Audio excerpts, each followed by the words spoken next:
I'm going to do a quick round of introductions, and then I'll go over the agenda for today's call.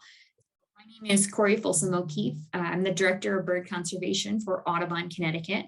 And actually, let me just sort of start with training is brought to you by the Audubon Alliance for Coastal Waterbirds, which is a partnership between Audubon, Connecticut, the Connecticut Audubon Society, and the Nature Conservancy that assists the state of Connecticut with the stewardship and monitoring of our beach nesting birds.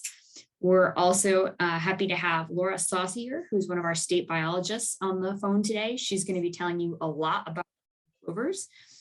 We are very fortunate to have NCON Officer Holly Bernier joining us. She'll be talking to you about being a good witness. Returning for his 11th season, we have our volunteer coordinator, Scott Krubosh. And then we also have Martha, who is from the Nature Conservancy and will be working with volunteers at Griswold Point. And we also have Kat Gillis, who is one of our technicians, who is a key person at Milford Point. And we'll all be sort of joining the chat, kind of answering questions in the chat throughout today's presentation. So let me just advance my slide here. There we go. So here is the agenda for the call today. We've already done our welcome and introductions. So in just a minute, I'll turn it over to Laura, who will go through the natural history of piping plovers. Then we'll be turning it over to Officer Bernier to talk about being a good witness. I'll talk briefly about oyster catcher natural history and reporting banded birds. And then Scott will be going through the nitty-gritty details of data reporting and scheduling. Then we will take the remainder of the call to answer any questions. And I know the call goes till noon, but if we have to answer questions till 12:15, that's fine. We are glad to stay on a little longer and make sure you guys have all the answers that you need to be able to help us out with our beach nesting bird monitoring and stewardship this season. So without further ado, I'm going to stop sharing my screen and pass it over to Laura.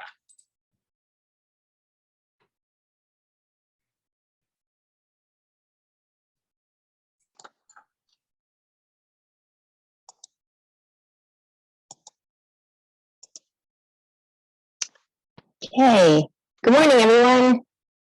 My name is Laura Saucier. I am a wildlife biologist here at Department of Energy and Environmental Protection. And I'm the project lead for the Piping Plover Least Tern project. So I'm going to talk to you today about the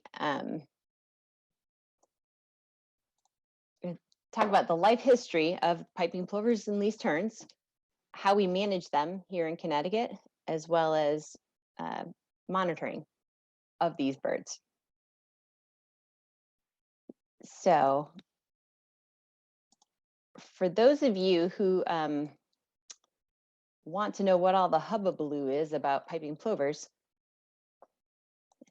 what the hubbubaloo is, so the piping plovers are included on the federal endangered species list, and they were put there in 1986, and they are also on our state's endangered, threatened, and special concern species list as a state threatened species, and they were placed on that list in 1992.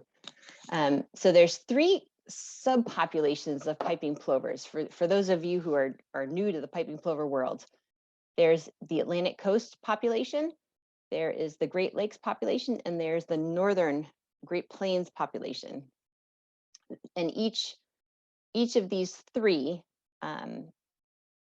it's thought that they kind of operate separately, in that, for example, the Atlantic coast population, typically born on the Atlantic coast, migrate out to the wintering grounds, and then come back to the Atlantic coast. Same with Great Plains, same with Northern Great Plains. So I think there's not necessarily a lot of mixing of these birds. So we treat them as 3 separate management units.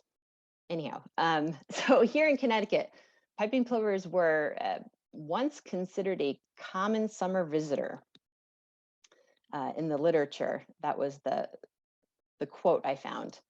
So why is it that why are we so concerned about this bird? Well, it declined precipitously in the 19th century. And the main reason at that time for its decline was attributed to unregulated harvest for the hat making industry. Back when ladies' hats with feathers were all the rage, many of the birds that went into those hats were harvested from shorebirds. The second reason for the species decline is shoreline development. And the third is human disturbance.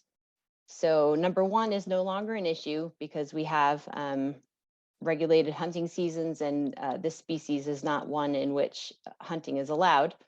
But shoreline development and human disturbance are the two stressors that continue to today. So to give you a little bit of context of that decline, in 1986, only 553 piping plover pairs bred on the Atlantic coast. So the range of the breeding area on the Atlantic coast runs from maritime Canada, so Newfoundland, all the way down to North Carolina. So the U.S. Fish and Wildlife Service, because it is a federally threatened species, has figured out, because they have a lot of smart people that do a lot of math, they figured out that recovery for this species would mean 2,000 breeding pairs along the Atlantic coast, and specifically 625 pairs just in New England. If those birds could have a 5-year average productivity of 1.5 chicks fledged per year, then that would mean recovery of the species. And at that point, the bird could be taken off of the federal endangered species list. So Connecticut, Connecticut and New England in general, we do pretty well with regards to protecting our piping plovers. And we have done well for quite a few years. And I'll get into why that is in a bit. And you'll have to excuse me, my computer is a little slow today. Okay, so the Endangered Species Act, the Federal Endangered Species Act, for those who aren't familiar with it, the purpose of it is to protect and recover imperiled species and their ecosystems. So for all the species that are protected under this list, under this act, there are recovery plans written for all of them. So those recovery plans are basically a cookbook for how to recover the species. And this act specifically prevents, quote unquote, take, which is the unlawful harming of a federally listed species without a permit. And take is defined as to hunt, harass, shoot, wound, kill, trap, capture, or collect, or any attempt to do so of these species under this act. So the Endangered Species Act does have limitations. It has very limited authority on private property, and it is this act is most protective and most effective with regards to federal properties, federal permits, state properties, state permits.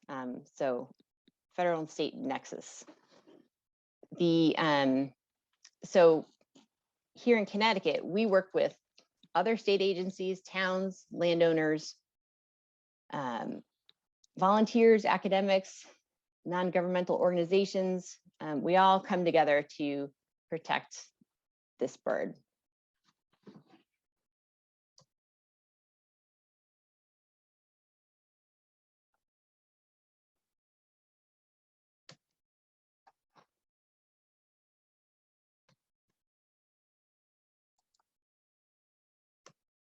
Okay, so piping plover least turn habitat.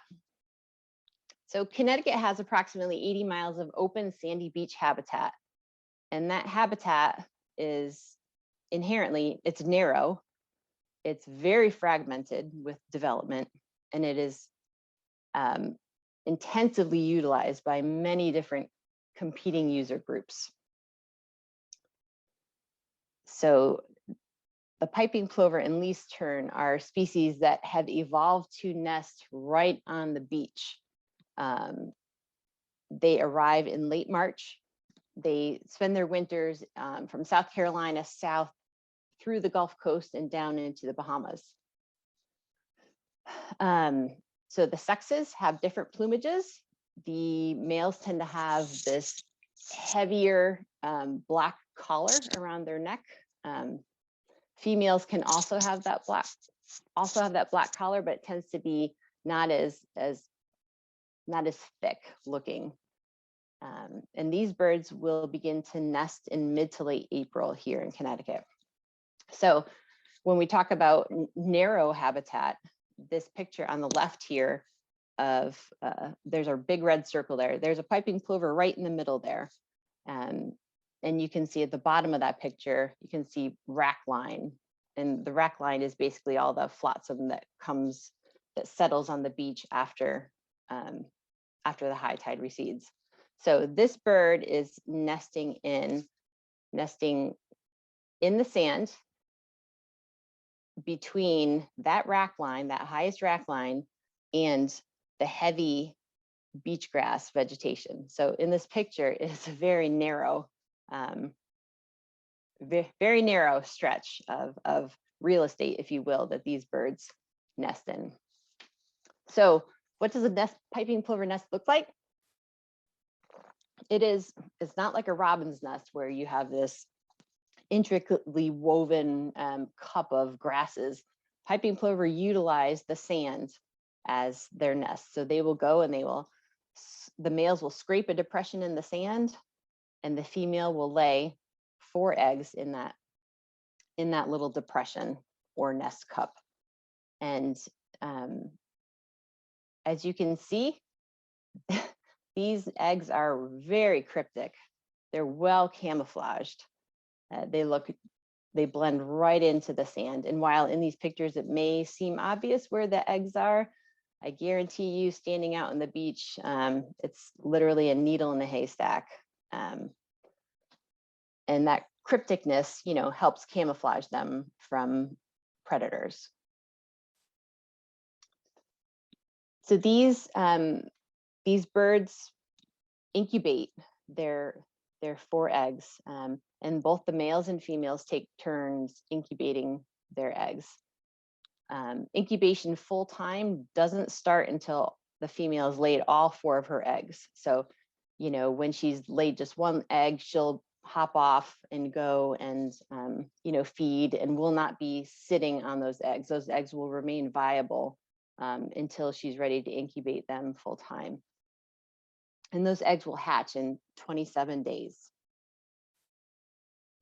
After the eggs hatch, these chicks are tiny. They're about, the size of a $50, and they're little fluff balls. Someone once called them cotton ball with legs, and that is a really accurate way to describe them. So piping plovers have precocial chicks, which means that once these chicks have hatched and dried off, they are up and running around the beach. They're kind of like horses, they're born and they're up and moving around, feeding by themselves, feeding on their own. These chicks will stay with their parents through migration. We often will see some of the males staying behind with the chicks and caring for them, while the females, after they're done their motherly duties, often will leave for migration before her chicks and her mate, which is interesting. But those chicks will stay with a parent through migration. And we use the term fledge. These birds will fledge in 28 days. And fledge is just a biological term that means like learning to fly. The birds have developed, once the birds have fledged, it means they've developed to the point that they can fly on their own. and they are no longer as sensitive, I guess, if you will, or yeah. So once these chicks are dry and up and running around, they will be foraging on the beach, especially in the rack line, eating invertebrates with their parents.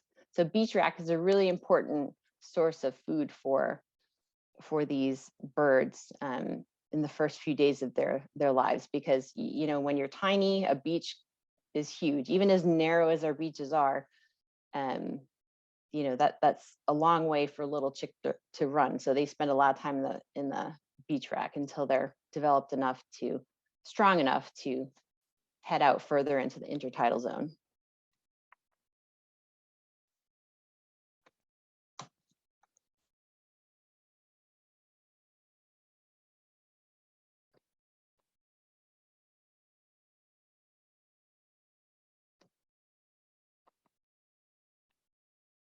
My computer is thinking.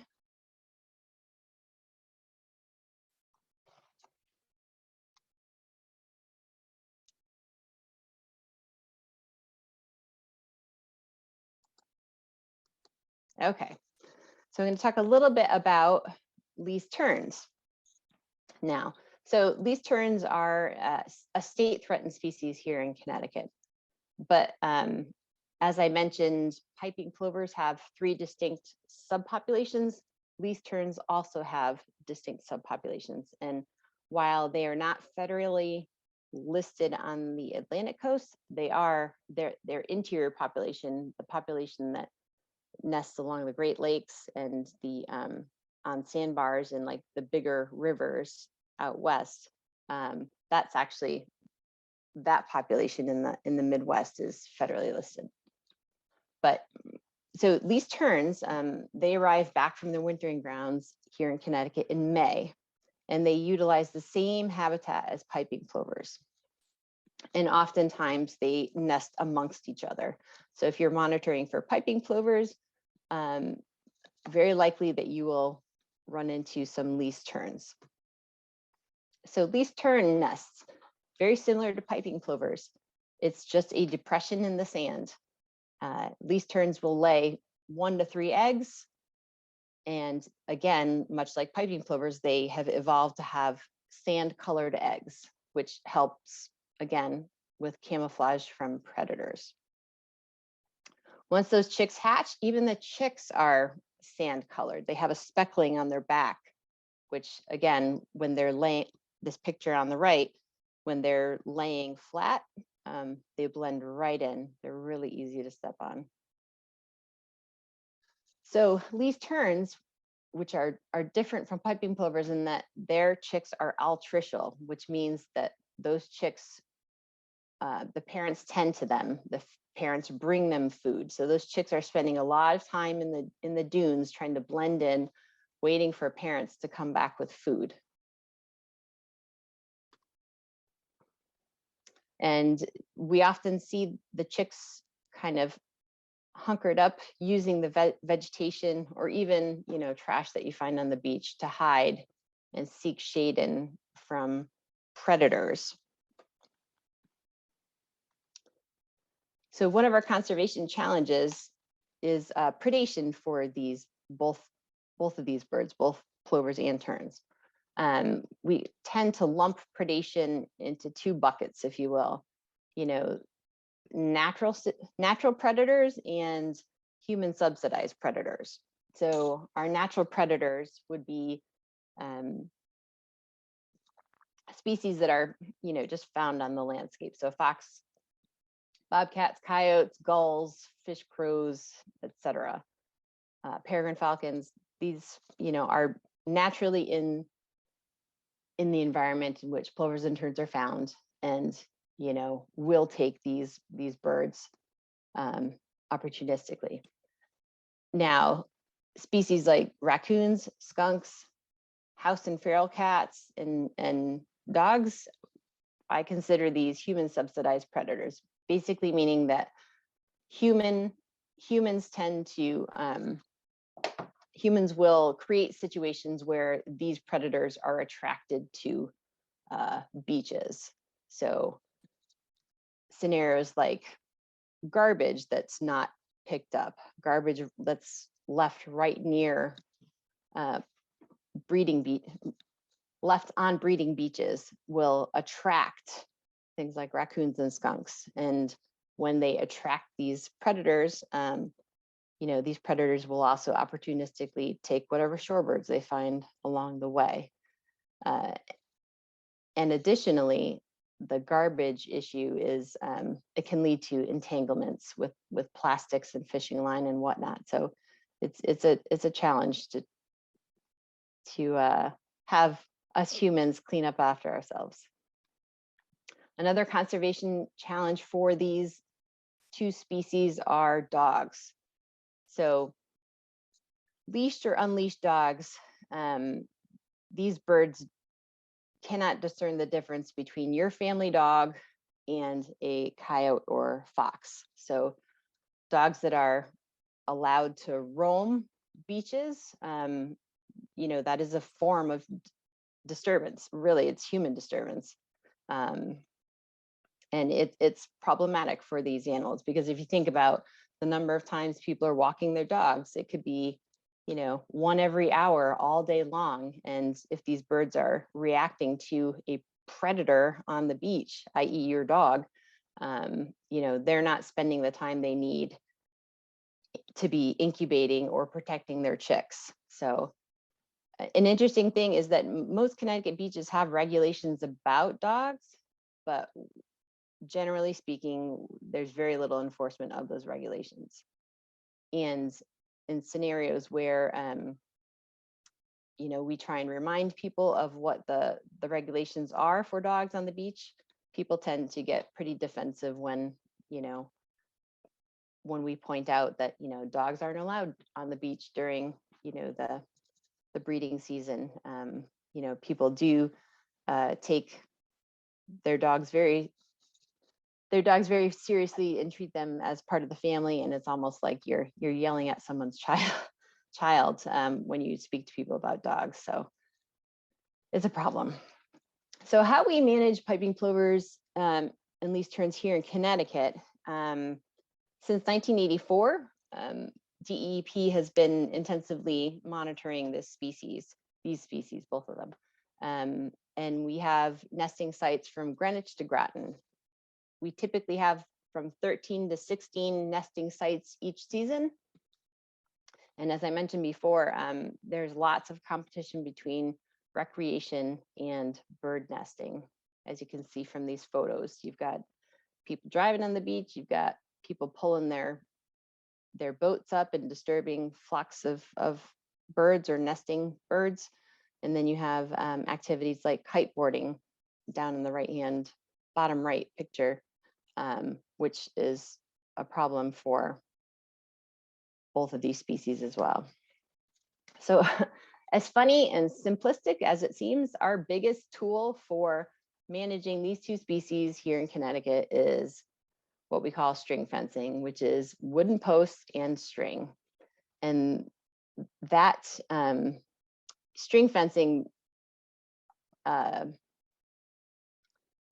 it protects the birds from disturbance. It creates a buffer between beachgoers and the incubating birds. So the birds are less likely to react to human presence. So I'll talk a little bit about that in a moment, but so it also protects people from inadvertently stepping on eggs or chicks. Again, those chicks and eggs are difficult to see, and 99% of people don't want to be harming cute little birds. So it protects people as well, and again limits the physical disturbance to the breeding habitat. And what I mean by that is these areas that are cordoned off from the public, you don't have people, we're not supposed to be having people walking through those string fenced areas. And we start putting up our string fencing at the beginning of April.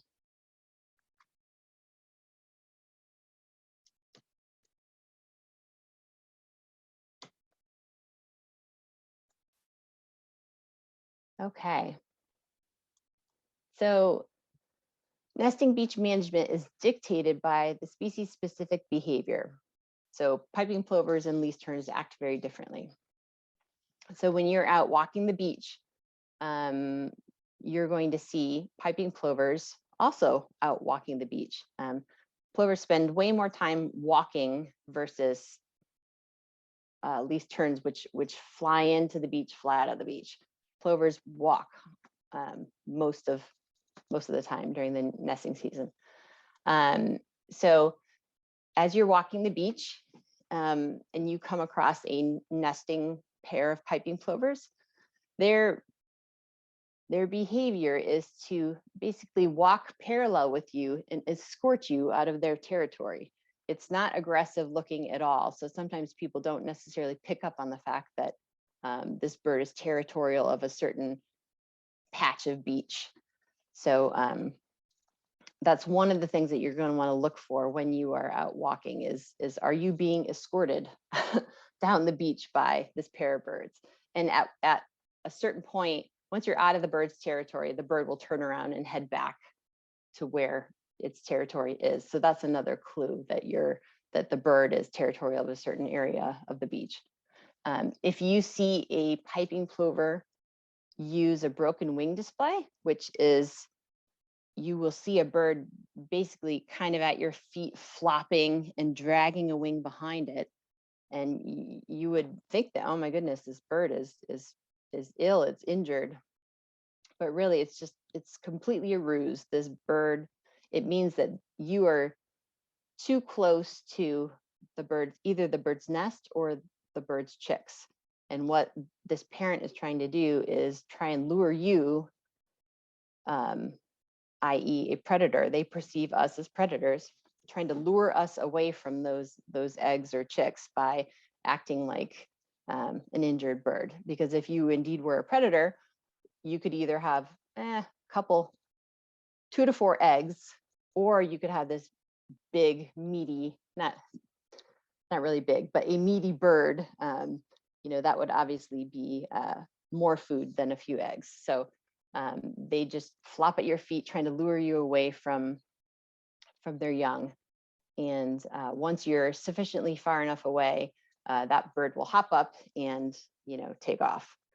So that's another clue that you're close to nesting, young or eggs.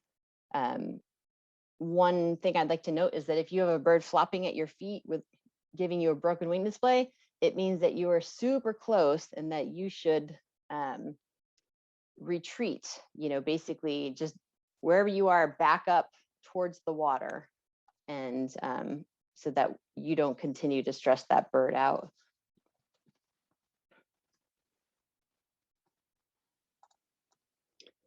Okay, so for piping plovers, we spend a lot of effort trying to increase the nesting success for this bird.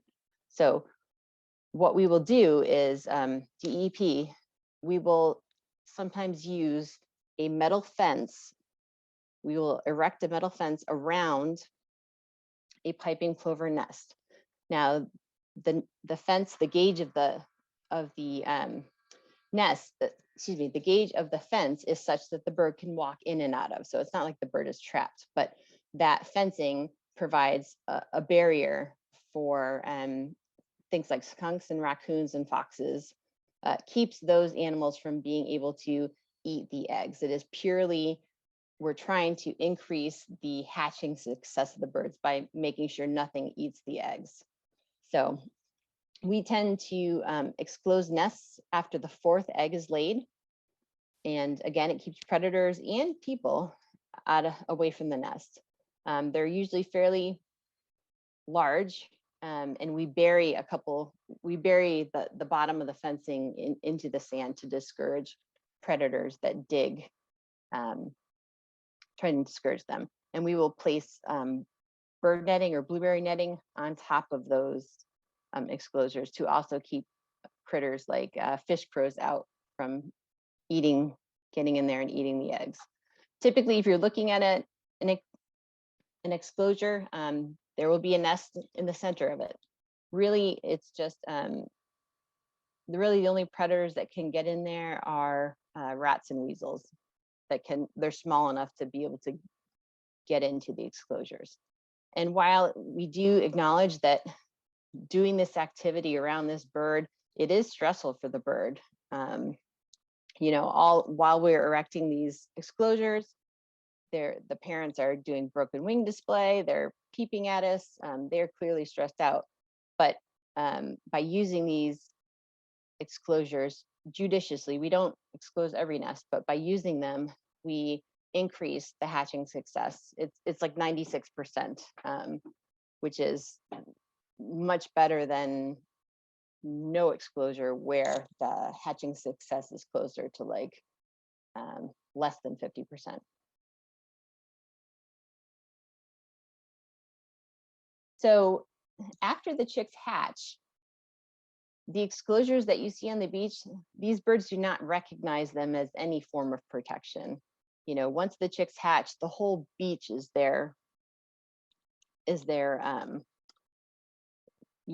home, if you will. So after chicks hatch, they're not going back to the exclosure. So, but during this time, these little cotton balls on legs, they're highly susceptible to being stepped on or predated until they can fly. So, while the parents are incubating in that exclosure, we have this false sense of security that they're doing okay. But once those chicks hatch and are running all over the beach, it's a little nerve-wracking for us. So I'm going to talk a little bit about least terns now. So again, terns are different. They're flyers. They're not walkers. They fly into the dune and then they fly out of the dune. So we really don't use any other fencing except for string fencing to cordon off tern colonies, because any metal fencing would become an obstacle, and we certainly don't want the birds to get hurt. We don't exclose nests, and the parents do a pretty good job of protecting their young just through behavior. For example, if you are walking the beach and you have a least tern that is above you and then starts dive bombing you, if you're seeing that, it means that you are too close to their young or their nests. So behavior is everything. The more that you're out there monitoring, the more you're going to see these behaviors, and it will help you kind of discern what's going on the beach every time you go out there.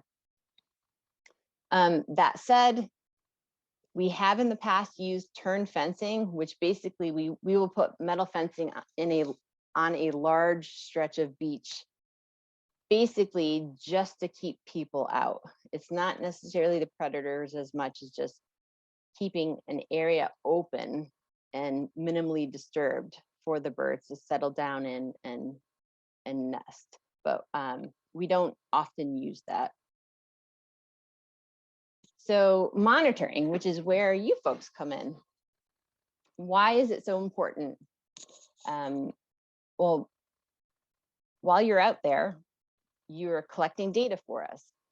You become a quote unquote enforcement presence. Not that you are enforcement, but I think that by having a troop of dedicated folks out there looking for birds, talking with beachgoers, people notice.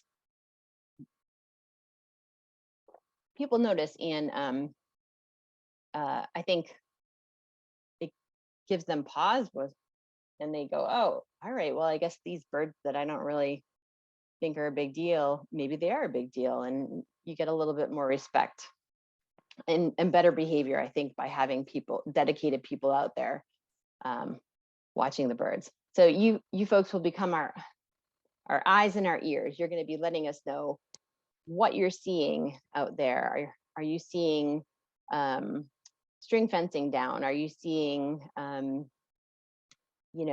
many chicks are you seeing? Like, you become our eyes and ears.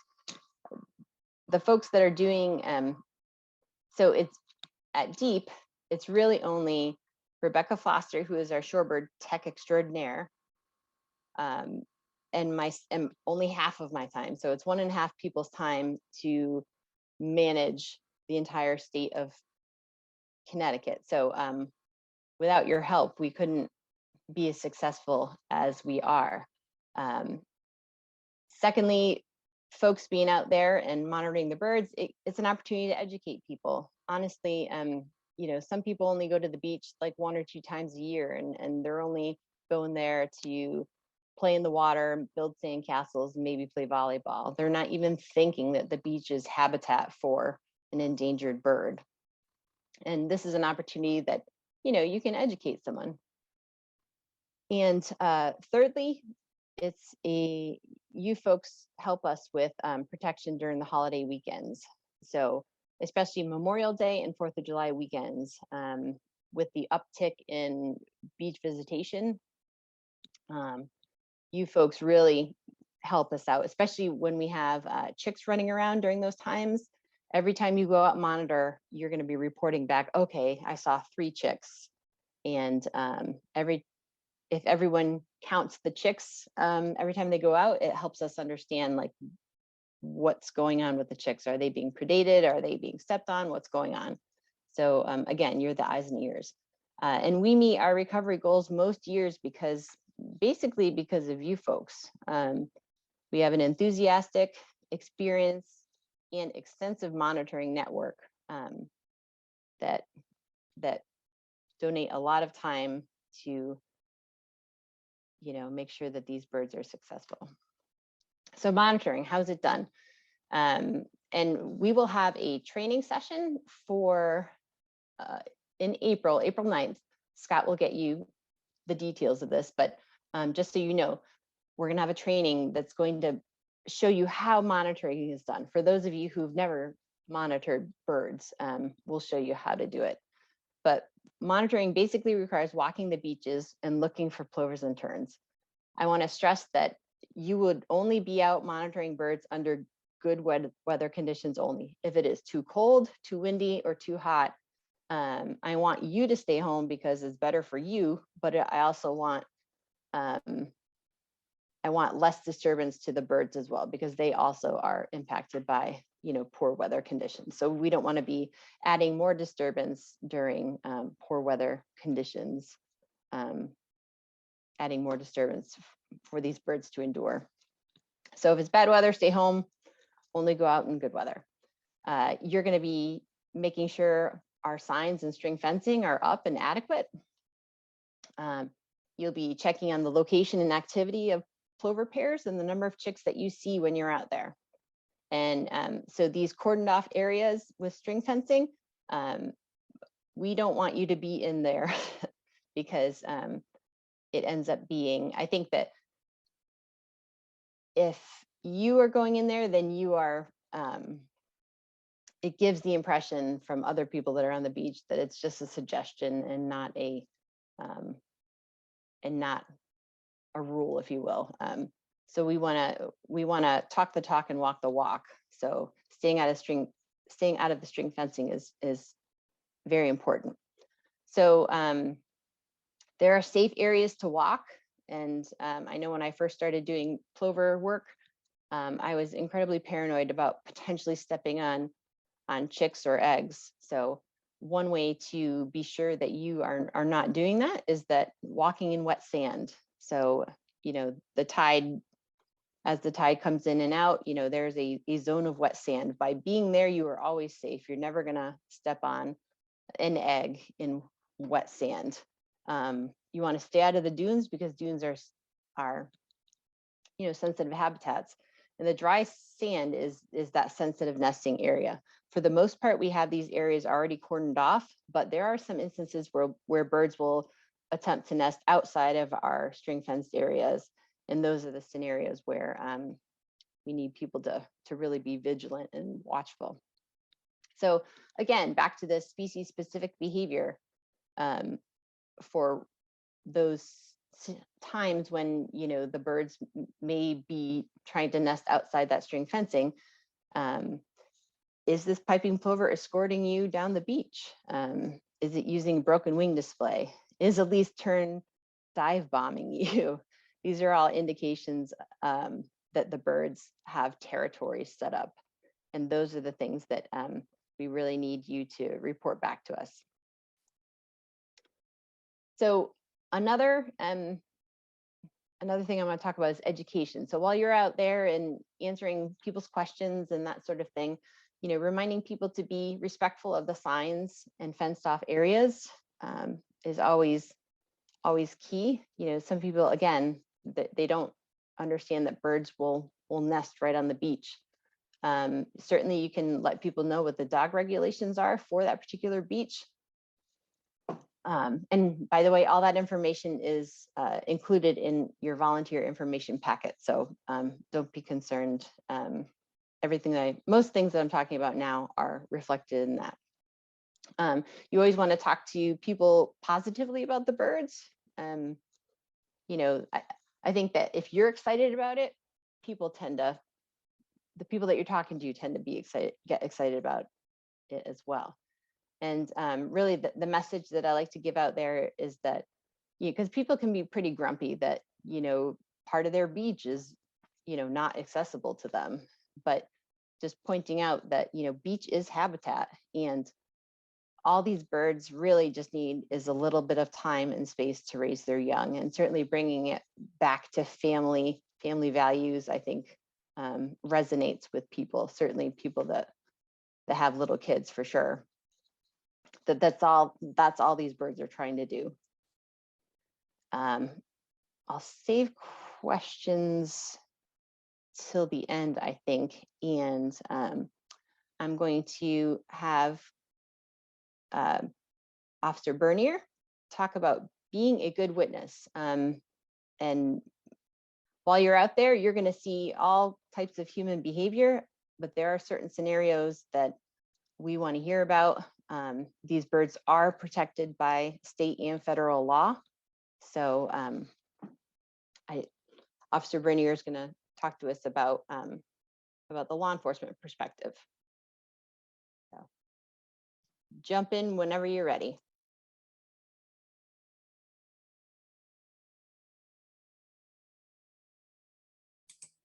You're muted. Can you hear me now? Yes, we can. Okay, great. So good morning or good early afternoon to everyone. Thank you for having me.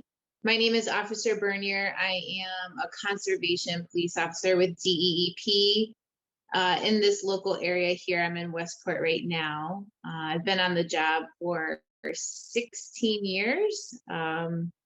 And I've been on the shoreline area for about 5 years.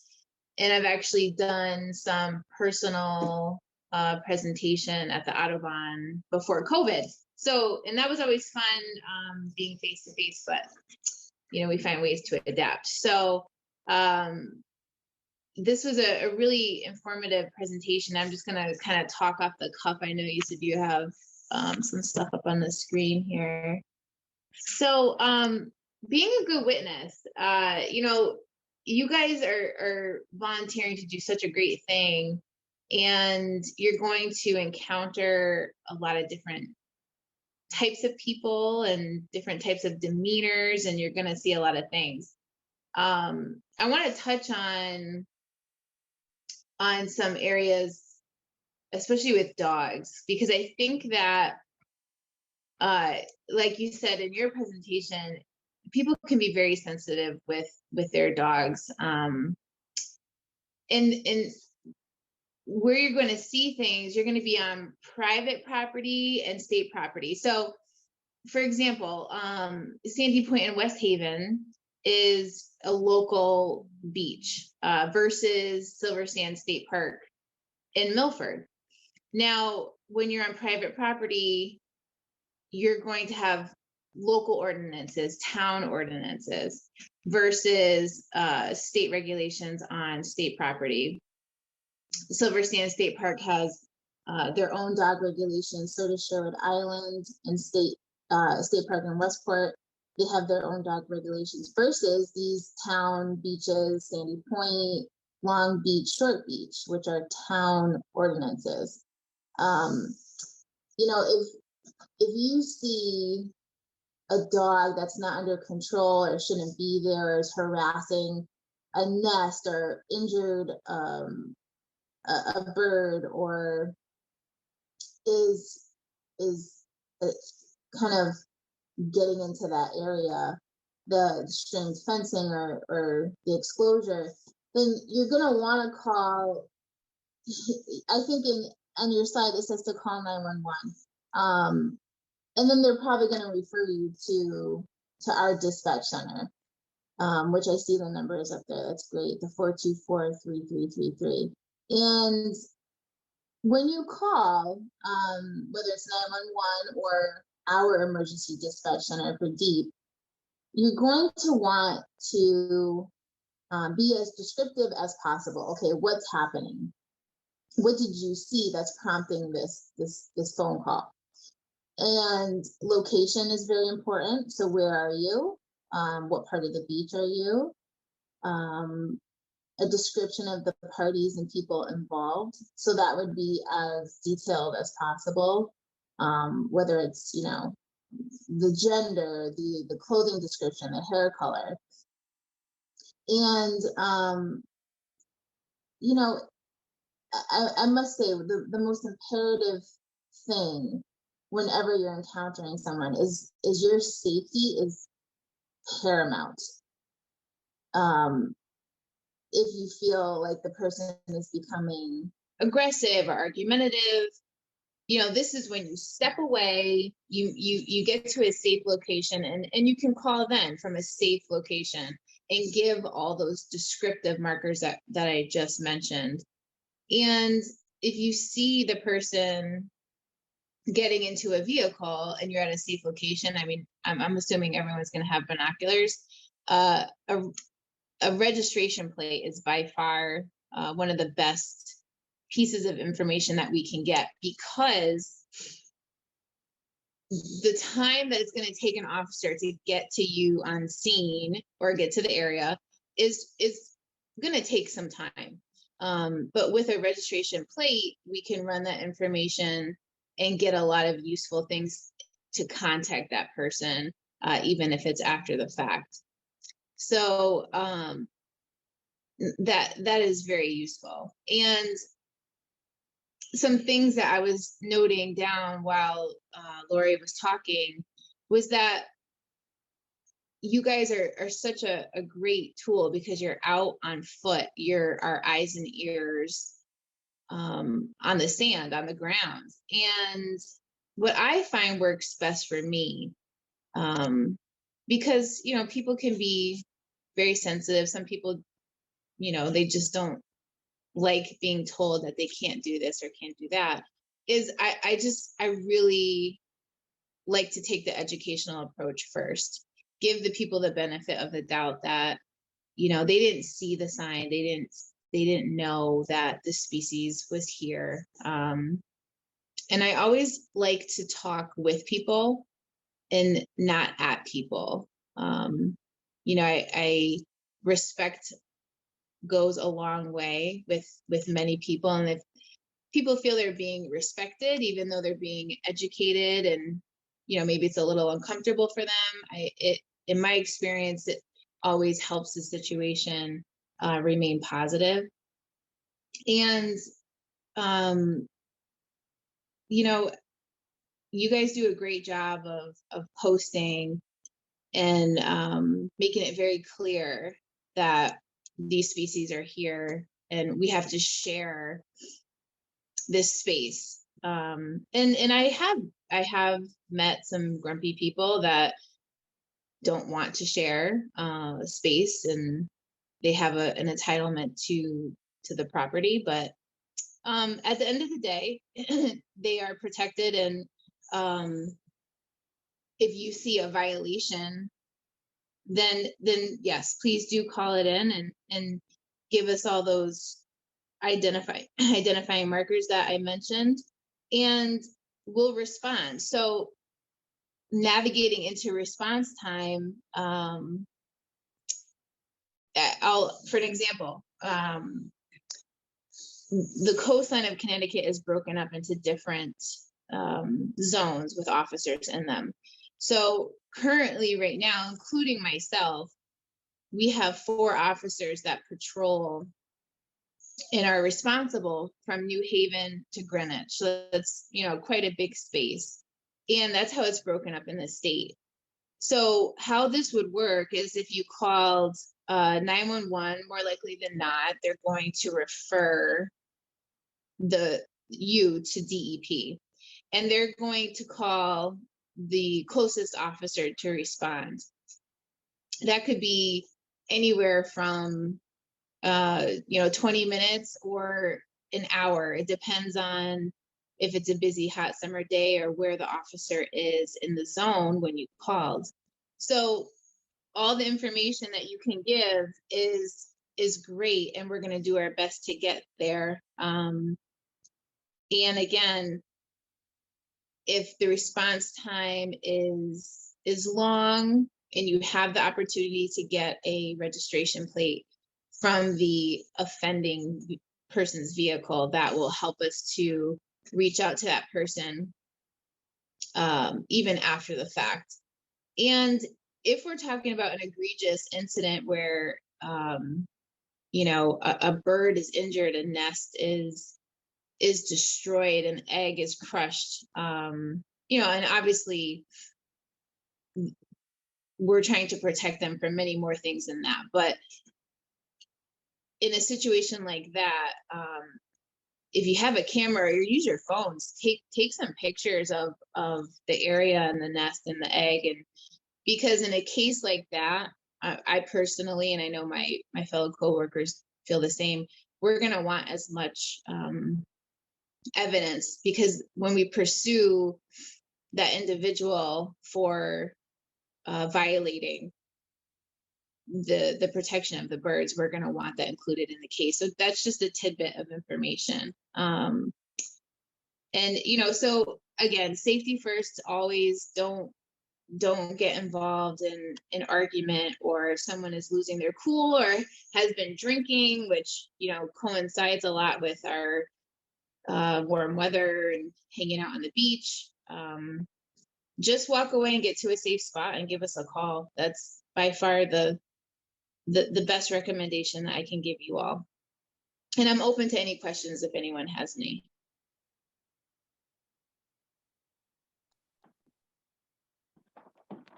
Awesome, thank you. You're very welcome. One thing I also wanted to note real quick is, oops, going the wrong way, is that in your volunteer packet, there is an incident observation report, because I know when I get stressed out, my mind kind of blanks. So if you carry your volunteer packet with you when you're out monitoring, this sheet is there, and it just kind of helps you write down the pieces of information that might be helpful to Officer Bernier or whoever may be responding to the situation. Mm-hmm. That's great.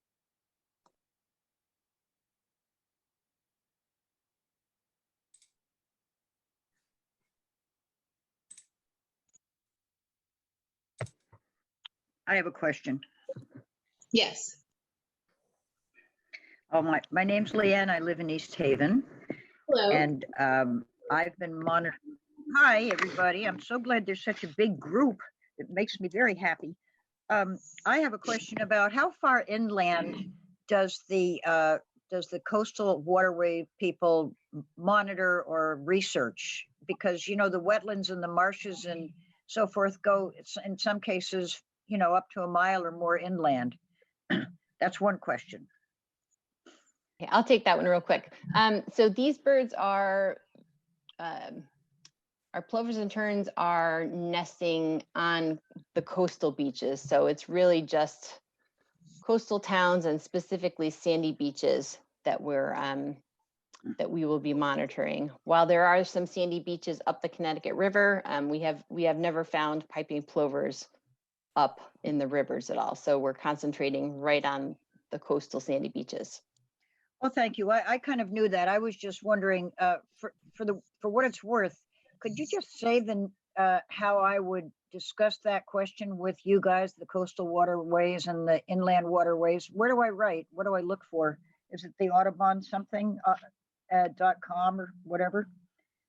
Yeah, you can send your picture, excuse me, your questions to CT Waterbirds Okay. at Gmail. Okay, I have that. Great. All right, now I have one more question, unless I'm hogging the airways. I just wrote a comment, chat, and I'm concerned about this Tweed Airport proliferation of 737 jets. They don't just fly right straight in over East Haven to a runway that's less than a mile from the beach, but they fly in over Guilford, Brantford, East Haven, and West Haven, and New Haven. And then they intersect at Tweed. So I just heard yesterday that 9 more jets are coming in. So that'll be 9 to 13 jets daily. These are 737s. And there's a big foo-fa about it. You know, how is the pollution and the noise going to affect not only the people, but importantly, the wildlife? And that would be the plovers. There's a lot of vibrations. People are complaining about cracks in their ceilings and blah, blah, blah. I would imagine that stuff would really affect the plovers and the terns. I've seen sand vibrate. I lived in California when there were earthquakes. When sand vibrates, it really vibrates. For our part, it's not really going to have any impact in our species and our habitats, apart from the usual noise and all that else they have to endure. There's unfortunately so many things that do go on already. Yeah. That it's not going to particularly change a lot. And sometimes our most successful beaches, I'll give you an example of Long Beach and Stratford, have airports right over them and planes going over them quite frequently with a lot else going on. I think that's more, it doesn't speak again to all the specific habitats and marshes, but that would be more a development problem, I think, than anything. But for our part, I think we're good. Okay, well then another question that's somewhat hypothetical. There's a guy on our beach that's going to tear down his house and build another house. He hasn't quite got the permits yet, but I've noticed through the years that his house is right where it's just a bit inland from where plovers have nested in the past. Would that be something that you guys would be interested in? Because there's going to be heavy equipment and workers all over the place. If this person needs a state permit, then that will come across my desk, and I would be the one that would be coming up with the ways to minimize negative impacts to the birds. So I'll see it if it requires a permit. Oh, so you would already know there were plovers in the area. Is that what you're saying? Yes, correct. Okay, fine. Great. That gives me great relief. Thank you. Good. You're welcome. Okay, well, let's move on. Laura, if you want to stop sharing your screen, I'll share some oyster catcher slides. There are 4 bird species that we ask you guys to monitor. Laura's covered piping plovers and least terns, and the other 2 are American oyster catcher and common tern. American oyster catcher nest at our sort of larger beaches on the mainland. They also nest on our offshore islands. Common terns will occasionally nest on the mainland beaches, but they're mostly on Faulkner Island and also on Kokini Island. But you will occasionally see them nest on the mainland too. So let me, there we go. I'm going to share my screen and just talk a little bit about oyster catchers.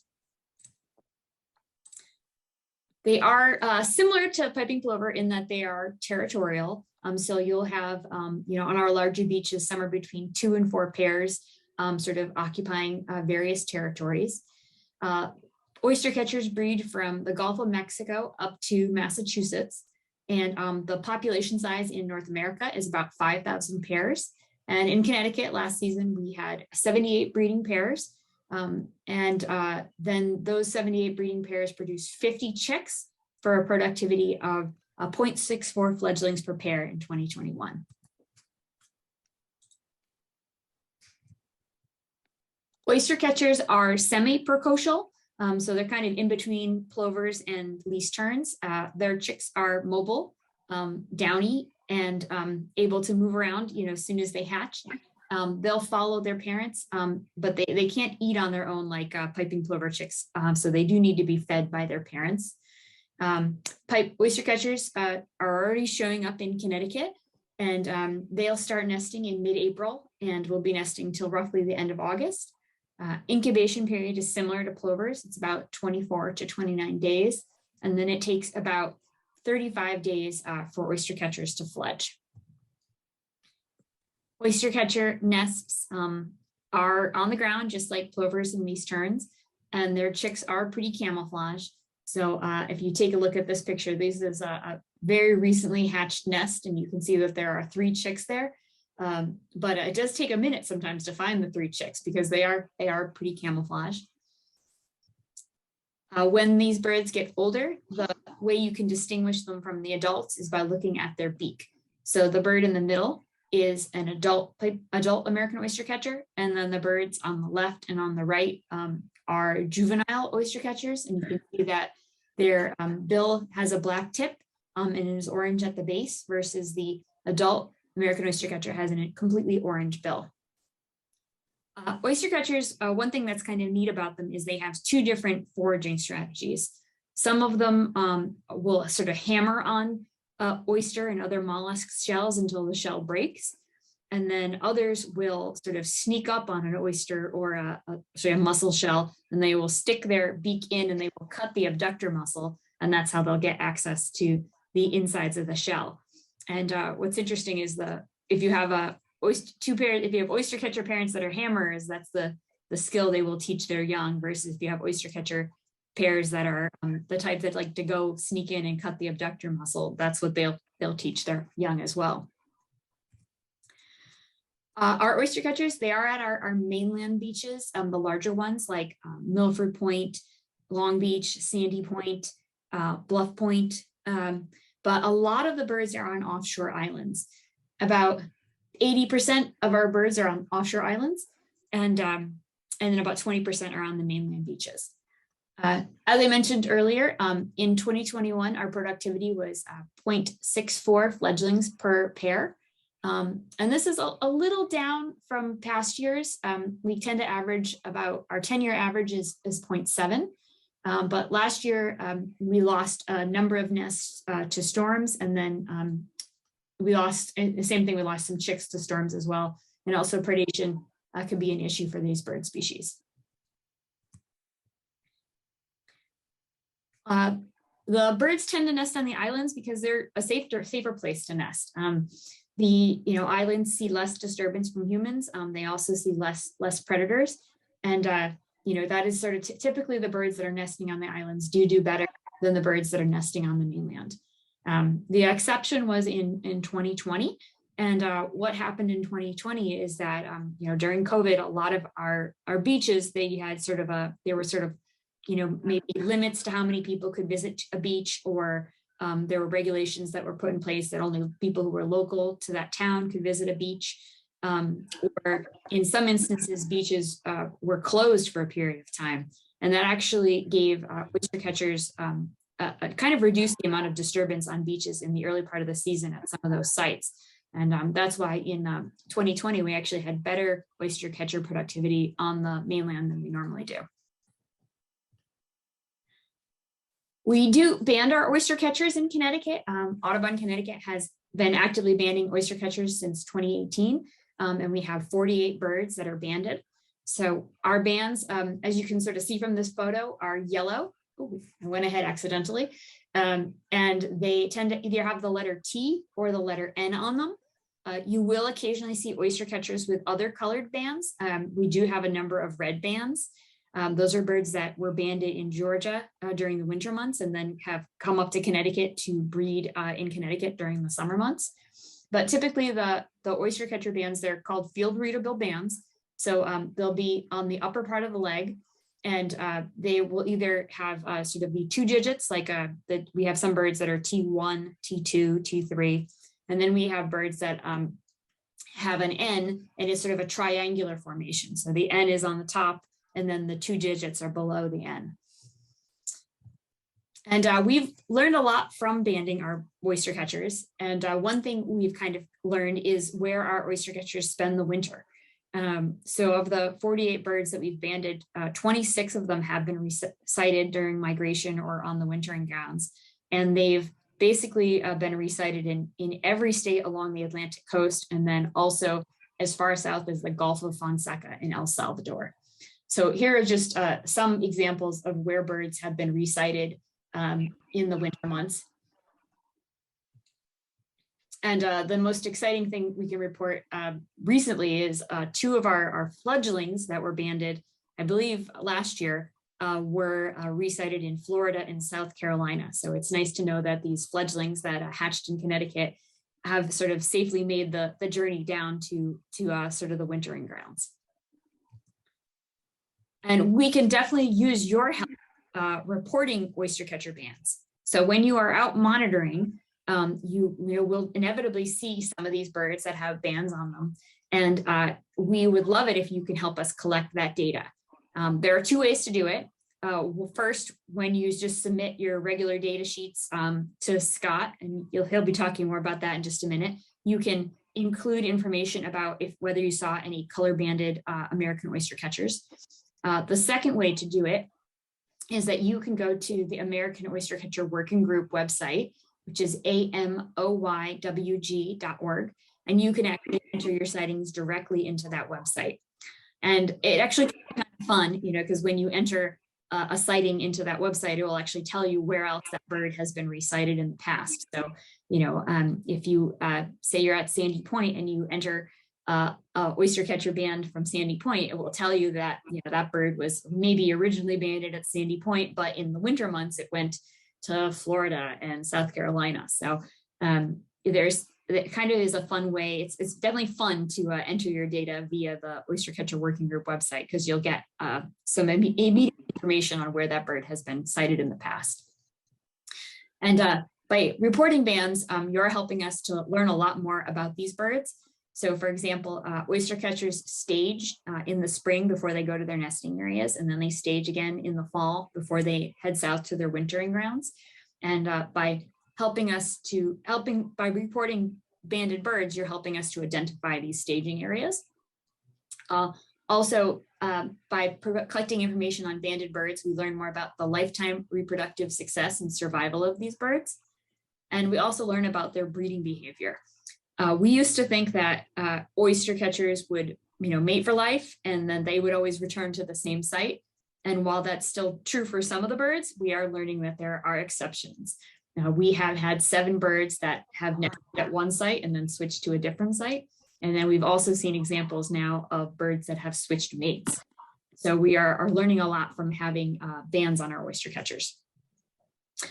There are also bands on piping plovers. And I don't have a slide on that. I think Laura does. And if you see a piping plover that has a band, we would like you to report that too. And you can actually mail that information directly to Laura. And Laura will, do her due diligence and find out where that bird was initially observed. Typically we see pink banded piping plovers, which are birds that were banded in the Bahamas. And sometimes we see birds with a green flag band. And the green birds were banded in Rhode Island. If you see a banded piping plover, kind of take a really close look and figure out, where the band is located and if there are multiple bands. The bands can be located on the sort of bottom part of the leg or the top part of the leg, and they can be, the metal USGS band, or they can be the color bands. So it's important to just take a close look and sort of look at kind of where are these different bands located? Because you might have a plover that has a metal band and then has a red band on one leg and a white band on the other leg. And then you might have a piping plover that has, the same coloration, but in different places on the bird's legs. So noting the exact sort of where the different bands are located is important for piping plovers. Okay. So I think that's what we have on American oyster catchers. So we're going to turn it over to Scott, who's going to talk about scheduling and data reporting.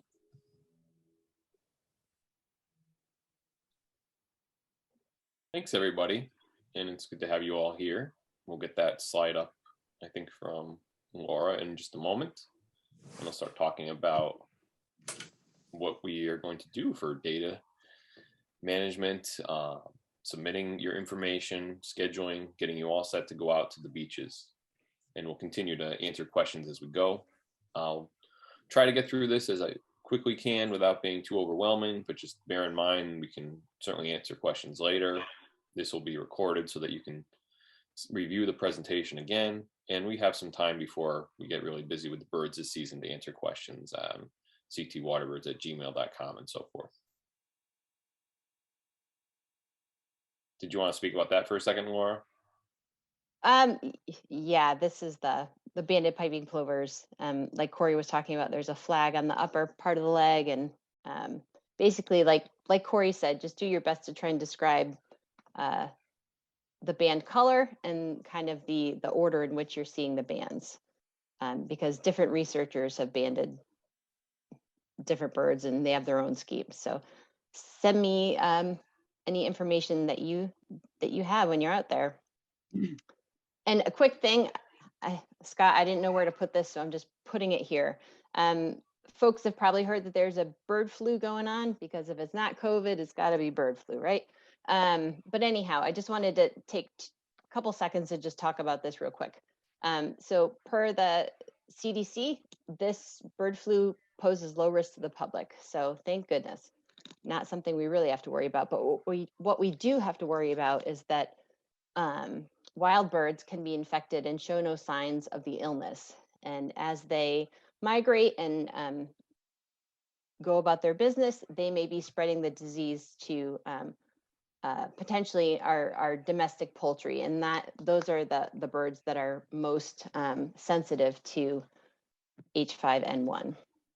So I just wanted to say to you folks that avoiding direct contact with wild birds and not touching surfaces that may be contaminated with saliva, mucus, or feces from wild birds is best. And for those folks that have pet birds at home, or chickens at home, or turkeys at home, I would highly recommend practicing good biosecurity. Basically, after you do your monitoring, change your shoes and clothes before you interact with your birds. I have my own chickens here at home, and my plan is to just keep the shoes and the clothes that I wear when I'm out monitoring at my office, so that I'm not impacting my birds. So, all right, on to Scott. Thanks, Scott. Thank you. Perfect. Okay.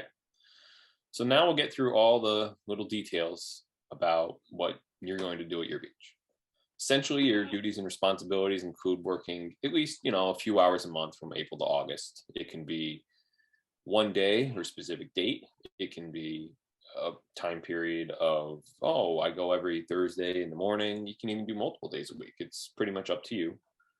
And you're going to be collecting data for the nesting piping plovers, least terns, common terns, and American oyster catchers that we've discussed, reporting those problems that Laura mentioned, nest abandonment, predator issues, public problems, as soon as possible. Depending on the severity of the situation, it might just be a quick email to ctwaterbirds@gmail.com to let us know that some string fencing is down, or it might be calling Laura and Rebecca from Deep about a bird that you found deceased, or calling law enforcement, as we discussed earlier.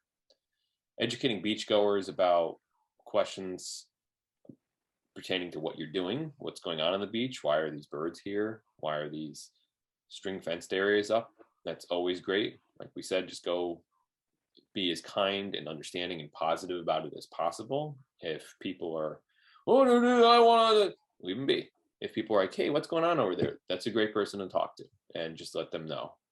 And just keep in mind things like, I have a dog, a lot of you have dogs. We love our pets like our family, and they're very important to us. So people might be on the beach with their dog and it's basically their child. So we want to be careful about that sort of thing, even though it's not permitted and it might be an impact to our birds. We have to be really mindful how we approach that.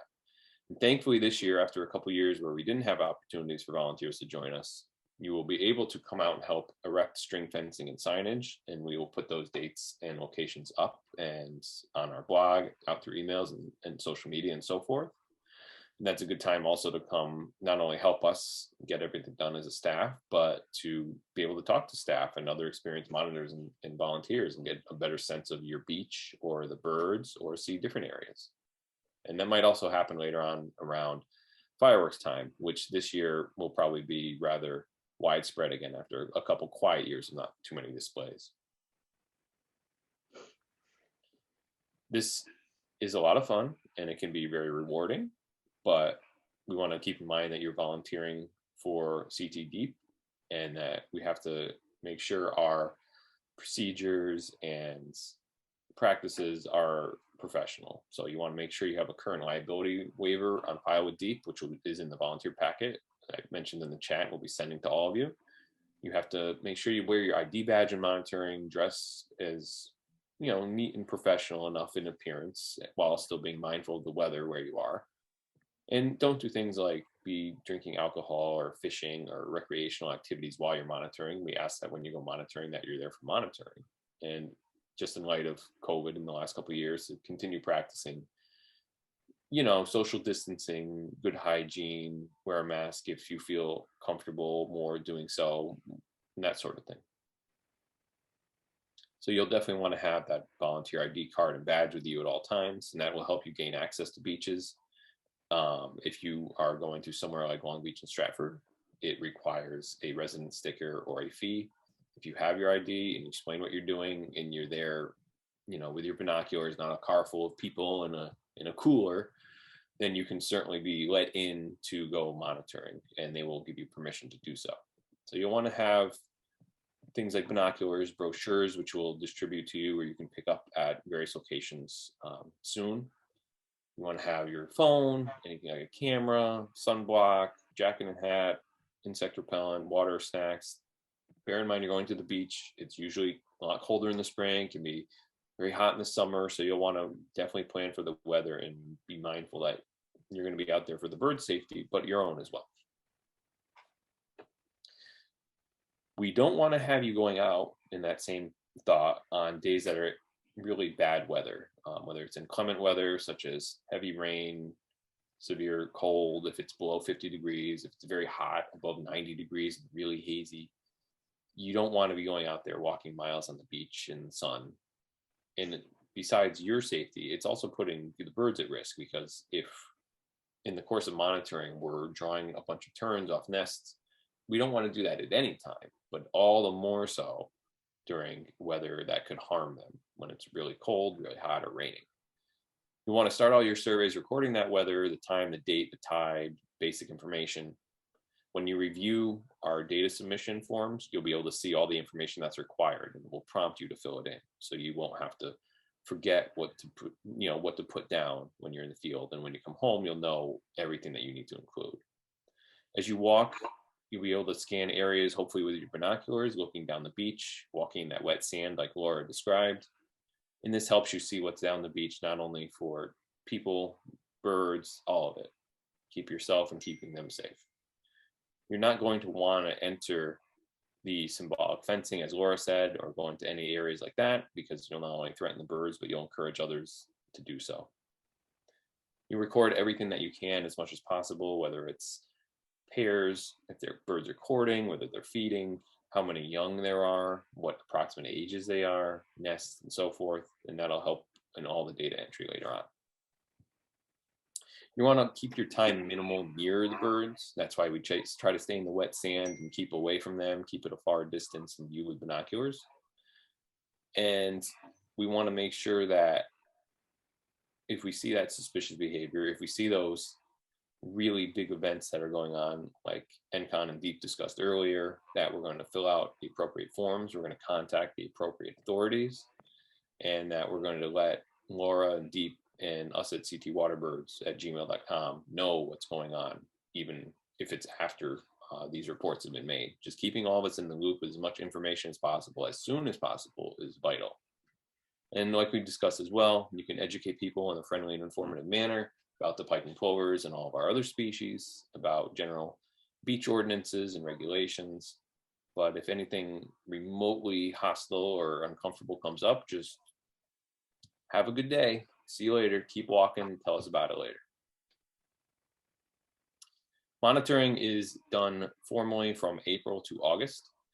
And the times where we have the most beach traffic are the most critical, which is weekends, the warm summer beach season when kids get out of school, holidays, and so forth. You can imagine when that is.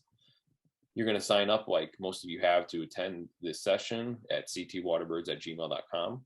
If you're going to be a monitor, you will send your requested schedule with specific dates, certain days, and as I discussed earlier, AM or PM is fine. Specific times are even better. If you need to alter the schedule, that's also fine as well. We understand things come up. Someone might get sick. You might need to stay home. You might need to work and so forth. Just let us know as soon as you can at ctwaterbirds@gmail.com so that we know you won't be in the field.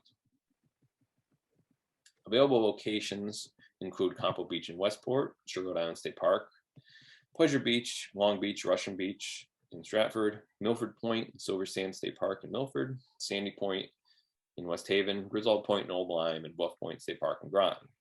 And of those, Long Beach, Milford Point, Sandy Morse, and Bluff Point traditionally have the most birds and people together. They are very busy places with a lot going on, and we need a lot of help with them. There will be a few other locations that might allow monitors to have access to them. A few smaller beaches, perhaps Hammonasset, and beaches where we've had 1 or 2 birds nesting in recent years, that can go up and down. So depending on where they are, we'll let you know if we need any other spots. Data submission. Typically, you go out into the field, you've recorded all your birds. It's been a pretty normal, average, great day. You had a good time. You've had some nice sightings. You're going to come home, and hopefully as soon as you can. We understand it might not be instantaneous, but the sooner you can submit the data, the better, the more valuable it is. If we receive it the same day or the day after, it's really good. If we receive the information data a few weeks later, then it's going to be a totally different picture than what we're hearing from you already, because this season can move very fast. So ideally, you'll come home and enter your data in the online data submission form, which is located on the AAFCW blog at ctwaterbirds.blogspot.com. And that address right there is one you will want to keep down and record, because it's a great place to see all of the important documents in the right-hand column in the upper section, which is highlighted in the screenshot there. So right now you'll find the data submission form, you'll find the 2022 packet, you'll find other brochures and helpful information on some of our species. We want to have all the data sent there through that submission form. If you need to ask something, if you need to request something, if you want to specify something more from your report, change something, ask me a question about what this bird might be, and so forth, you can send that information to ctwaterbirds@gmail.com. But all the data should go through the data submission form. If you are a birder in general, you go to the beach lot, whether you're going to, maybe your favorite marsh near your house, and you see other species, including other terns, other long-legged waders, and other shorebirds, you want to share that data. Again, this is outside of monitoring more and different from our focal species. But if you do that, you can share that checklist with ctwaterbirds@gmail.com at any time, and we'd love to have more information and more data about all of our coastal habitats and related species. Like I mentioned, if you have any questions or anything else, you can always come to that email address and let us know about it, discuss the basic disturbances and problems, but keeping in mind that we want to report the more significant ones, as Steve discussed earlier, through the proper channels. And just in general, record your hours and time for trips. You'll see other parts of the data form that ask you for things like weather information, or if you spend money in visiting some of these areas, just so that we can, for example, the money part, just showing these municipalities that we work with that you're not only providing a free service for them, but you're also coming down, viewing birds, enjoying the environment, and providing a boost to local economies by having lunch after you go monitoring. And overall, we will discuss all of this again more. ctwaterbirds@gmail.com will be a great place for you to continue to ask questions. We will have this presentation on YouTube to review as well. As soon as we are finished here today, if you already have your beach in mind, you're going to go to Milford Point and you'd like to go on, Mondays at 10 a.m., great. You can just let me know and just provide your information to ctwaterbirds@gmail.com with your scheduling. And I should specify as well, as I have in some of the emails, we will need some more information for a couple sites, such as West Haven and Sandy Point. West Haven is a parking lot that is either you must pay to use or have a resident sticker. And if you park there otherwise, you will be ticketed or towed. So you'll need to provide vehicle information, including your license plate, make and model of your vehicle, and so forth, to us, and then we can provide that to the city, and they will mail you a parking pass. Griswold Point is also similar in that they will want to, they being the Nature Conservancy, will take more information from you and will send you a little more information about monitoring at Griswold Point. So that's the primary two sites that need a little more, and we can discuss other ones as it comes. Laura has changed the slide to where to pick up your badge, which is great because we normally have, before COVID, we always had this meeting and training in person and we distribute materials. Now we're here. So we have a few places where you can pick up a badge and a lanyard. We can pick up brochures to help educate people on the beach. And those include Stratford Point, the Connecticut Audubon Center in Milford Point, the Roger Story Peterson Estuary Center, and hopefully most of you will be able to join us at the new volunteer field training on April 9th at 10 a.m. to 12 p.m. at Sandy Point in West Haven. So I know this has been a lot of information and we have talked about a lot of different topics. Like I said, you can always review this monitoring session on YouTube. We will have a little Q&A in a few minutes and we will answer any questions at ctwaterbirds@gmail.com. But going to that field training will give you a chance to meet with Laura, Rebecca, and more of us on the beach to get a real feel for how you move, how you monitor using binoculars, cameras, looking at piping plovers and American oyster catchers, which will both be there, and getting a sense of just how to go about, quite literally, monitoring in the field. So at that point, you can also hand in your waiver form, which is included in the volunteer packet, collect a badge and a lanyard, and pick up other materials. If you really can't get to any of those locations or you can't attend training, Laura will be able to mail some ID badges and lanyards to you. And the training in the April 9th training is probably the only field training we will have, but if you cannot make it, it's okay. We will go over anything else you need. You probably have a good feel from this, but we'll be continually posting resources and emailing other information and here to answer any questions as they come along.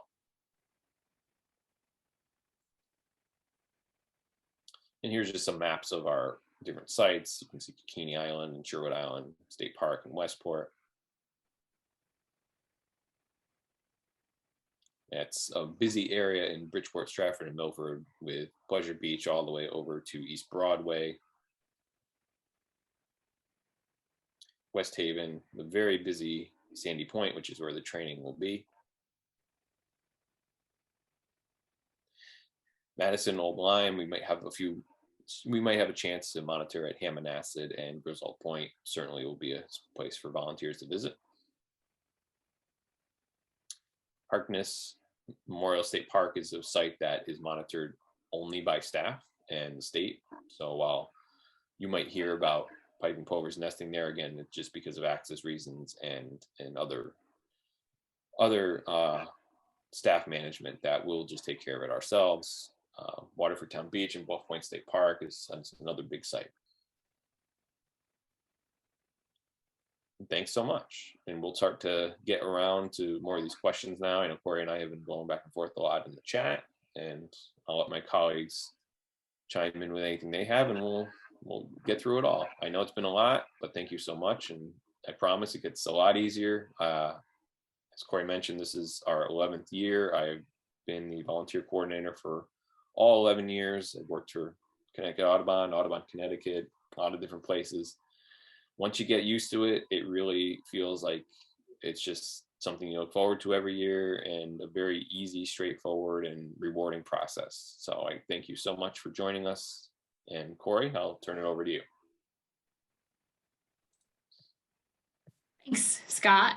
Lots of questions coming in through the chat. Laura, there's one, and actually Officer Bernier, if you're still on, there's one that I think could actually be best for you guys to answer. And that was what to do if you see an ATV on the beach. Yeah, I guess some of that will depend on which beach it is. If it is a state park, definitely call our NCON folks. And if it's a municipal beach, I would recommend calling the local PD for that. They have the enforcement authority for that type of activity. Most beaches are closed to motor vehicles, so by local regulation, so therefore the local police department would be the best call for that one. Now, if the ATV runs over a chick, then call NCON, because NCON is the enforcement folks for, you know, the bird aspect. So, and I believe, and I could be wrong about this, but I believe we have the local police department numbers in our volunteer packet. If we don't, I will get that to you folks soon.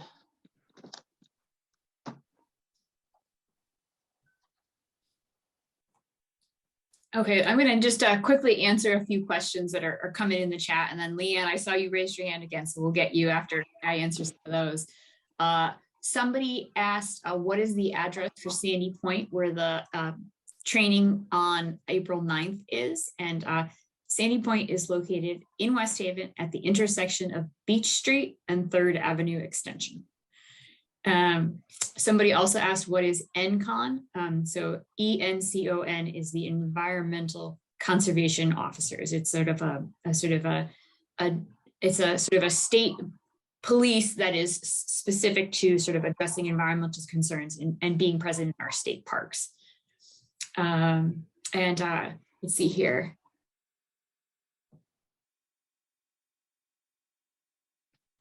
I see one about, have there been nesting sites in Greenwich or Old Greenwich?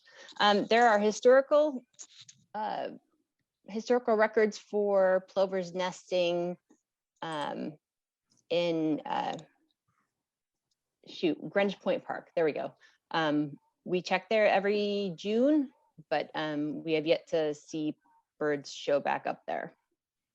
Yeah, so DEEP goes through the entire state, as Laura said, in June. And our staff, along with DEEP and others, cover the entire coast of Connecticut with a very small number of people, scanning every beach and every possible habitat for the birds. So for the most part, you're going to be monitoring very busy areas with a lot of birds. And in other cases, we might find a pair or two here and there, like I've said, but we check everything and everywhere. And with that in mind, just to answer the scheduling question there that I saw, if you have an unexpected couple of hours, we can possibly do that, but we really try to schedule people far in advance because we want to make sure we distribute our coverage appropriately. We cannot have too many people on the beaches at once simultaneously. Say if you had, you know, several volunteer monitors in the same small patch at the same time, not only is it reducing some of our coverage probably elsewhere, but we don't want to basically hug the birds too closely because we can be a distraction ourselves. It's okay to have 2 or 3 or, you know, sometimes overlapping at some of these major large sites because people are very far distributed across the beach, literally, and it helps to show all the other beachgoers that we're there, we're watching, and we're mindful of our birds, but we really want to kind of schedule things out in the future as far in advance as possible. I have a quick thing to, Go ahead, sorry. Oh, I was just gonna say, just a quick thing to add to that too. As Scott said, we don't want to have too many people lumped in at the same time. But you know, if you do run across, if you're at a beach and you run across someone also monitoring, don't get upset. It's okay because, you know, this is not a test. We're not asking you how many chicks did you see while you were there. And there's no right or wrong answer. We're relying on your observations. So if you only saw 2 chicks, but there's actually 4 that we know about, do not worry about it. I'm only interested in what you're seeing. So, you know, there's no right or wrong answer, but having these different observations stacked up, it creates a timeline and gives us an understanding of like what's going on during, especially when there are chicks running around. It lets us know like about when the chicks got eaten, or it's just helpful. So I guess don't stress if you see someone else there, and don't stress if you don't think you saw all the chicks. It's okay. It all comes out in the wash at the end. Yeah, and just furthering that, just yeah, we it's not like you need to see everything all the time. You're going to see reports and data come out from us of very extensive list of birds found by staff and experts who have been doing this for decades. And it's really hard to find all of the birds, even if you've done this for years. If Laura goes down the beach and then I go down the beach an hour later, we're going to probably come up with different results because they move around, they hide, weather changes, we miss one, it's very difficult. But so it's okay. So don't sweat that stuff. It's totally fine. And I'm just going back to the chat again. We're going to take care of parking. Laura will let the city of West Haven know on 4-9 that there will be people coming into park. So we won't need the parking passes then. We take care of that. No problem. Some other little things. The birds can sometimes arrive earlier when it's warmer, whether we want to put that to climate change or overall just, aberrant seasons. Sometimes we've had them here a little quicker than other years. Is kind of a average sort of year so far with weather, I'd say. And they're coming in at about the average pace. They should get down to nesting more as you get through April. They're starting to court now. They're starting to establish territories in some spots, and they'll get to nesting as we get later into April. Monitoring can be done weekdays, weekends, 24/7 activity. If you want to go out at dawn, if you want to go out at, right before dusk, it's all over the place and all over the times. It's whatever works best for you. And we always need more eyes in the field. The more spread out we are, like Laura said, it helps us a lot too.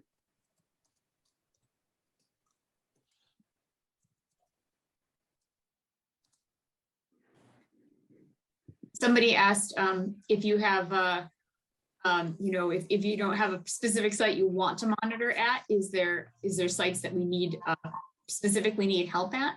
A little bit, or if you want to take that one, Scott? Oh yeah, I'll go. Yeah, like I mentioned, we really need the most help at sites that are the busiest with birds and people, like Long Beach and Stratford, Sandy Morse Points in West Haven, Bluff Point in Groton, Milford Point in Milford.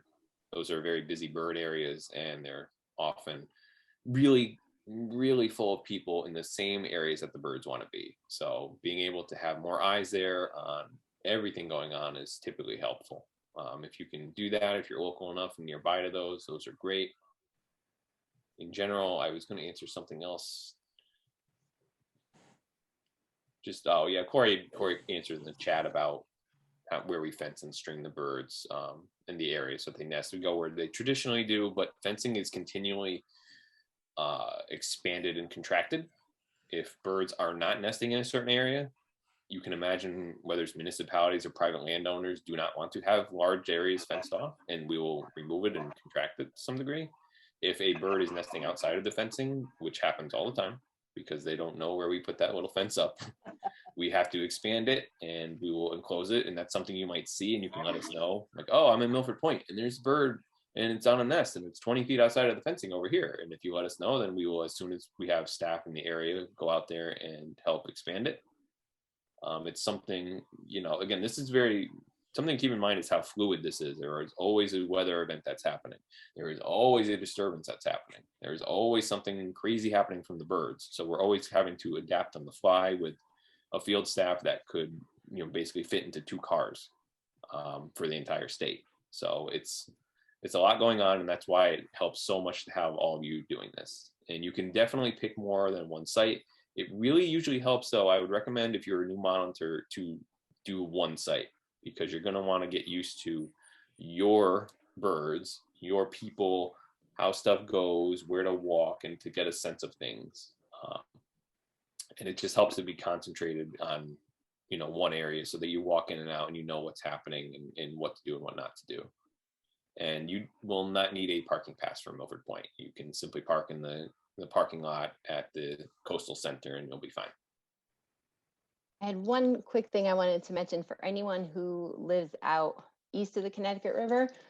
Bluff Point is a site. It's logistically challenging to get to.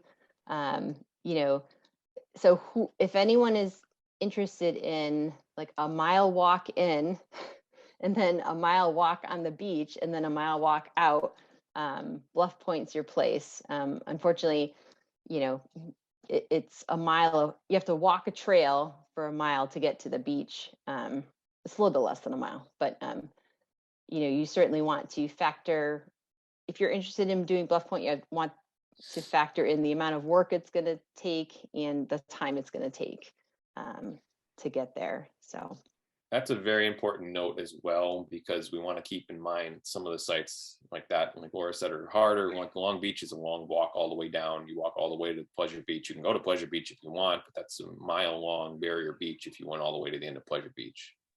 So you'll want to, we have maps and we can provide those. I think it's really great if in the next week or two you have a site in mind that you want to visit, but you've never visited or you haven't been to any sites, just to go and visit it on your own time.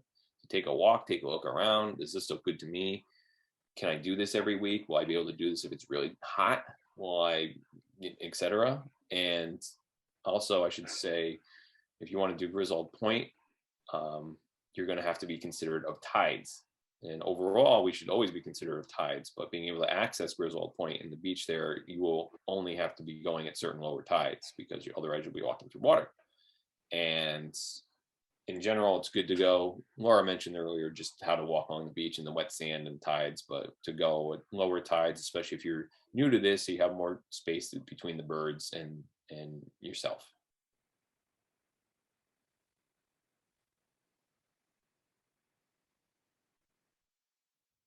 Leanne, go ahead. Ask your question. I just can't see my keyboard because of the way I'm sitting. 2 questions.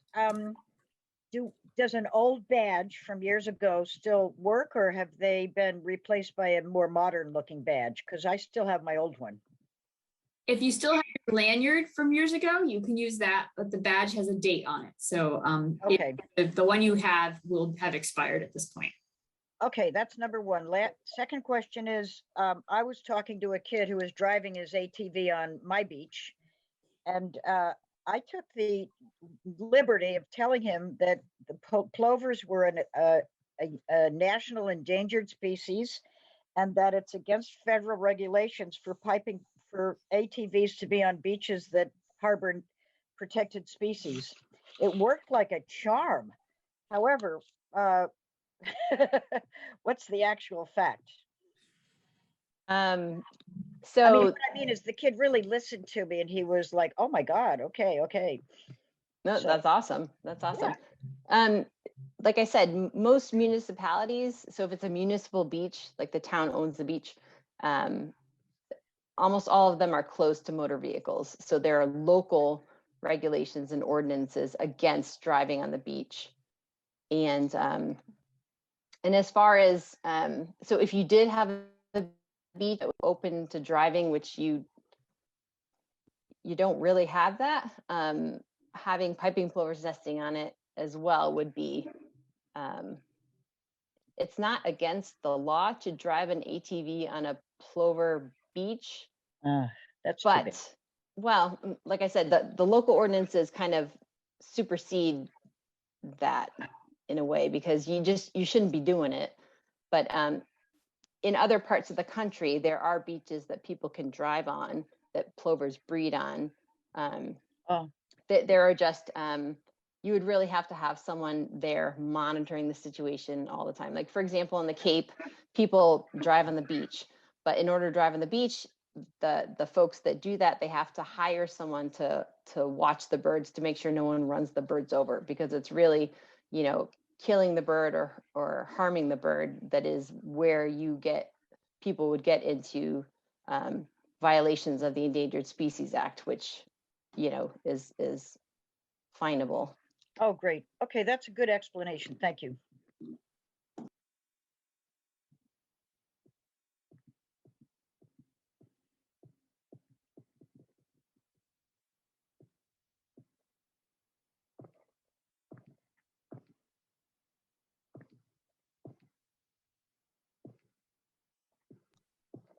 Let's see, someone asked about needing a badge for accessing Sherwood. If you are a Connecticut resident, you should be able to get into Sherwood Island without having to pay a fee or flashing your badge.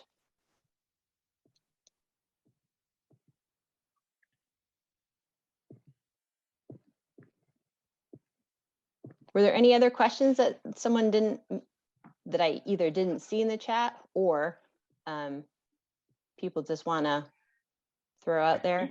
I think we've gotten to everything either by speaking or writing back in the chat that I've seen. Awesome. But if there's anything else here, we'll wrap it up in a few moments.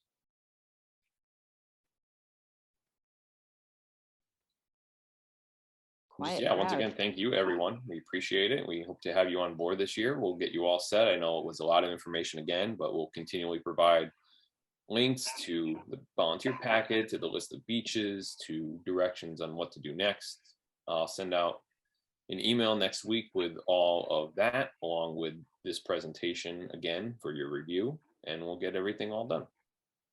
And I hope to see you on the 9th at Sandy Point if you can make it. Yes, definitely. We will send that information again about the volunteer training session for the field on the 9th from 10 a.m. to 12 p.m. at Sandy Morse Points in West Haven. As soon as you can give times, dates is great.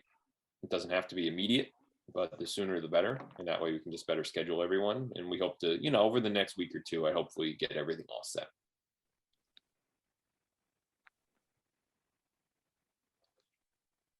Thank you, everybody. Thanks, guys. I'm signing off. you. It's Leanne. You're welcome. Thanks for Yeah, joining. you're welcome. See you, Leanne. A great Thank presentation. you. Take care. Good to see you. Thank you, everybody. I appreciate the information. Looking forward to doing it. Thank you. We'll see you on the Welcome, beach. Thank you. Yep. Okay, well, we'll stay on for a few more minutes in case anybody has last questions, but thank you all for joining today. And definitely Scott will be sending some emails out. Check waterbirds.blogspot.com. There's lots of good information there, and we'll see you soon. I have a question. Go ahead. Oh, hi. I'm just wondering about, well, I know that I live in North Haven, so I'm going to probably do Sandy Point.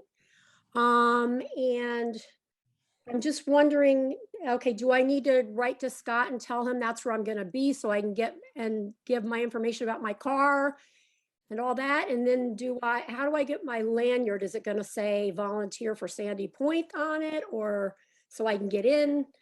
So you'll write your desired schedule and time and location being Sandy Point, West Haven, and you'll also provide your license plate information, your vehicle make and model, just the basics. I will submit that information to the city of West Haven. They will mail you a parking pass, a piece of paper to put in your windshield when you park there. We will have the badges, lanyards, and brochures available to you to be picked up at Stratford Point, Milford Point, or the Roger Tory Peterson Estuary Center, or you can pick it up if you come to the volunteer field training on April 9th.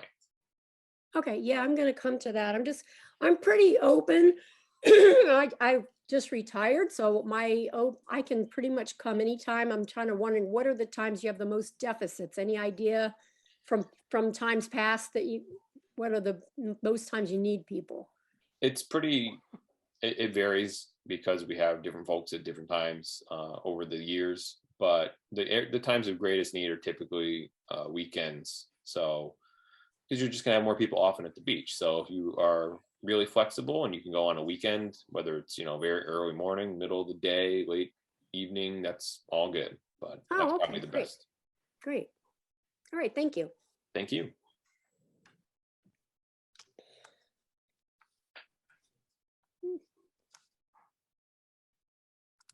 All right, leaving meeting. Okay, well, if there aren't any more questions, I think we're going to call it a wrap. Thank you all for attending again, and definitely let Scott know via ctwaterbirds@gmail.com.